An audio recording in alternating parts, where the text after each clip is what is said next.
ஆட்சியில் பங்கு என்பது காங்கிரஸ் கட்சியின் உண்மையான எதிர்பார்ப்பு எனவும், திரைப்படத்தை வைத்து தமிழ்நாடு அரசியலை நிர்ணயம் செய்ய நினைப்பது தவறு எனவும் காங்கிரஸ் எம்பி கார்த்தி சிதம்பரம் தெரிவித்துள்ளார்.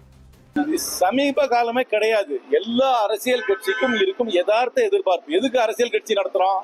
எங்களுடைய பிரதிநிதிகள் தேர்தலில் நிக்கணும், எங்க பிரதிநிதிகள் தேர்தலில் வெற்றி பெறணும். அப்படியே கணிசமானவர்கள் வெற்றி பெற்ற ஆட்சியில் அதிகாரத்துல எங்களுக்கு பங்கு வேணும். இதுக்கு தானே அரசியல் கட்சி இருக்கு.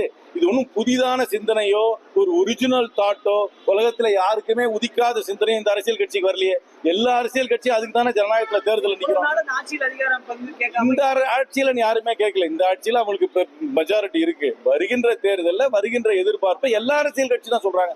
எந்த அரசியல் கட்சி எங்களுக்கு ஆட்சி அதிகாரத்துல வேண்டாம்னு சொல்லிட்டு தேர்தலில் நிக்கிறாங்க? அப்படி நின்னா நாங்க ரோட்டரி கிளப், லயன்ஸ் கிளப்பா மாறிடுவோம்.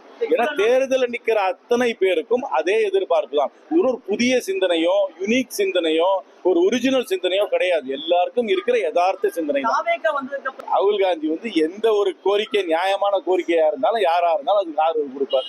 தனி மனித சுதந்திரமாக இருந்தாலும் சரி, கருத்து சுதந்திரமா இருந்தாலும் சரி, அதுக்கு ஆதரவு தருகிறார் ராகுல் காந்தி. அவ்வளவுதான். திரைப்படத்தை வச்சு நீங்க என்னமோ தமிழ்நாடு அரசியலையோ தமிழ்நாடு நரேட்டிவையோ மக்களுடைய எதிர்பார்ப்பையோ மக்களுடைய மனநிலையோ யாராவது வெளிப்படுத்தலாம் நினைச்சாங்கன்னா தமிழ்நாட்டு அரசியல் புரிதல் இல்லாமல் அவர்கள் நடந்து கொள்கிறார்கள் என்று என்னுடைய அர்த்தம். இது என்னை பொறுத்த வரைக்கும் ரெண்டுமே ஒரு கமர்ஷியல் ஆர்கனைசேஷன்ஸ் படம் எடுத்திருக்காங்க. அவர்களுக்கு லாபமோ நஷ்டம் வரதை பத்தி எனக்கு கவலை கிடையாது. இது எந்த நரேட்டிவையும் செட் பண்ண போறது இல்லை.